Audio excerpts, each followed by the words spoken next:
گوشوں میں آباد رہے، یا یہ جو آج کا شام کا علاقہ کہلاتا ہے اس میں آباد رہے، کچھ ان کا تعلق جو ہے مصر کے ساتھ جڑ جاتا ہے۔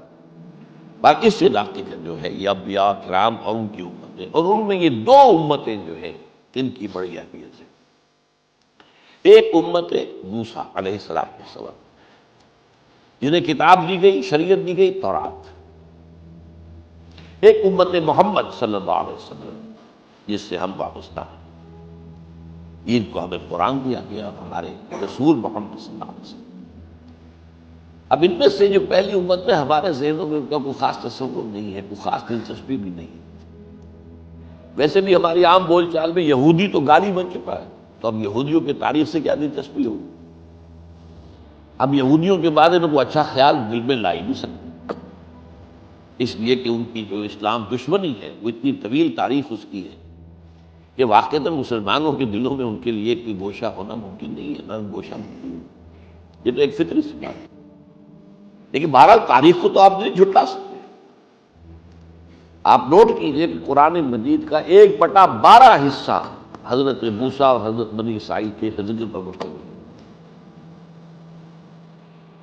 550 آیات مولانا حفظ الرحمن سہاروی رحمۃ اللہ علیہ نے جو قصص النبیین کتاب لکھی، اس میں ہر نبی سے متعلق جتنی آیات قرآن میں آئی ہیں ان کی تعداد دی گئی، 555 آیات حضرت موسیٰ اور بنی اسرائیل۔ اس سے اس کا اہمیت اندازہ کیجیے۔ وہ جو میں نے بارہا ایک شعر آپ کو سنایا ہے غالب کا، یہ ریختہ کہ ایک تم ہی استاد نہیں ہو غالب، کہتے ہیں اگلے زمانے میں کوئی تھا، وہ بھی بڑا شاعر تھا۔ تو امت مسلمہ صرف ہم ہی نہیں ہے، ایک امت مسلمہ اور بھی تھی، بڑی عظیم تھی۔ میں اس کے بارے میں پچھلی مرتبہ بیان کرتی ہوں، 4 دفعہ قرآن میں آیا ہے کہ ہم نے تمام جہان والوں کو معمولی بات، اور ان میں 1400 برس تک نبوت اس طرح جاری رہی ہے کہ کوئی وقت نہیں آیا جب کہ کوئی نبی نہ ہو۔ 1400 برس، اور یہ 1400 برس جو ہے ان کا آغاز بھی 2 نبیوں سے، اختتام بھی 2 نبیوں۔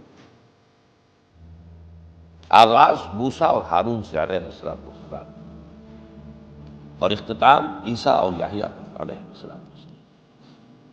تو اندازہ کیجیے اس کا۔ پھر ایک اعتبار سے کہ یہ وہ قوم ہے، 3500 برس کی تاریخ جو ہے، آپ ذرا نوٹ کی، 3500 برس کی تاریخ ان کی موجود، مدون لکھی ہوئی۔ اور کون سی قوم ہے اس کی تاریخ اس طرح مدون؟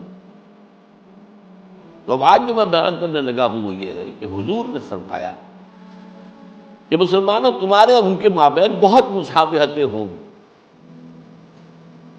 یہ گویا کہ سنت اللہ جو ہے انبیاء کے بارے میں، رسولوں کے بارے میں، اور پھر ان کی امت جو صاحب امت رسول ہوں۔